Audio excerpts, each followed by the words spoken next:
You just found out about e-bikes, you don't know exactly what they are. Watch this video to the end. I'm gonna tell you exactly what an e-bike is. I'm also gonna leave a recommendation on what I think the best e-bike is for beginners. I'm out of breath. So what exactly is an e-bike? Well, I'm happy you asked, Thomas Jefferson III. According to Google, an e-bike is a bicycle that can be run on electric power as well as pedaling. Essentially, an e-bike is like a regular bike on steroids. Imagine your regular bike waking up every morning for its 9 to 5, going straight to Starbucks and ordering the largest Americano with triple infused shots. What exactly is the difference between a regular bike and an e-bike?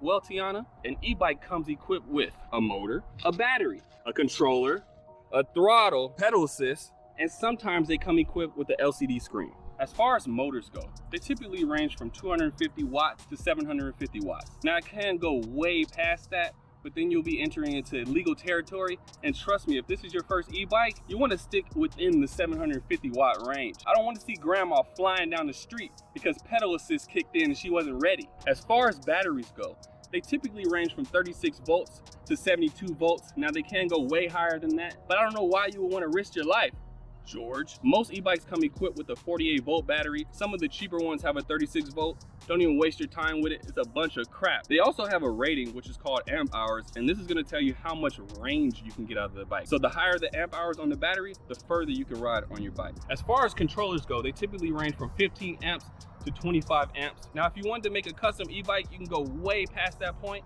but for beginners, that's the max you're gonna get. What the controller does is it acts as the brains of the bike. It helps everything communicate with each other. The screen is communicating with the motor. The pedal assist is communicating with my feet. Most e-bikes come with a throttle. I typically see a half twist throttle. Now, sometimes they do come with a thumb throttle. What pedal assist is a little sensor that is located right here on the cranks of the bike. What this does is it recognizes the movement of the pedals as you rotate them. This will send a signal to the controller and let the bike know that you are struggling. It then will kick in the motor and will propel you to speeds that you have never even fathomed. On some e-bikes, they come equipped with an LCD screen. Essentially, what these do is they read out how much power you have left in your battery, how fast you're going, how far you're going, and what pedal assist level you're in. There's 3 classes of e-bikes. Class 1 is pedal assist only. Max speed is a measly 20 miles per hour. Class 2 is both pedal assist and throttle with a measly top speed of 20 miles per hour. And class 3 is pedal assist only with a top speed of 28 miles per hour.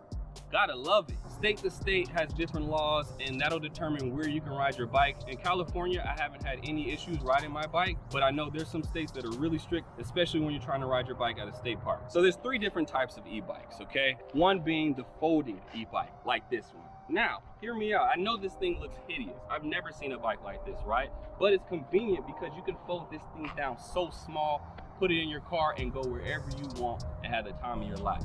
They also have bikes that look like traditional bikes. So essentially, it's like a mountain bike strapped with a freaking jetpack. And the last style of e-bike is the moped style, right? Now, this one is gonna get you in the most trouble because it looks like a motorcycle. It's like a mixture between a motorcycle and a regular bike. It does have pedals, so it is legal, but because it looks so much like a motorcycle, people are gonna give you a hard time, especially if you're trying to ride it on a trail. I like the look of them. I think a lot of people like the look of them, but if you don't wanna get hassled, I would suggest you getting a mountain bike style or the folding bike style. I promised in the beginning of the video that I was gonna leave a recommendation on what I think the best e-bike is for beginners.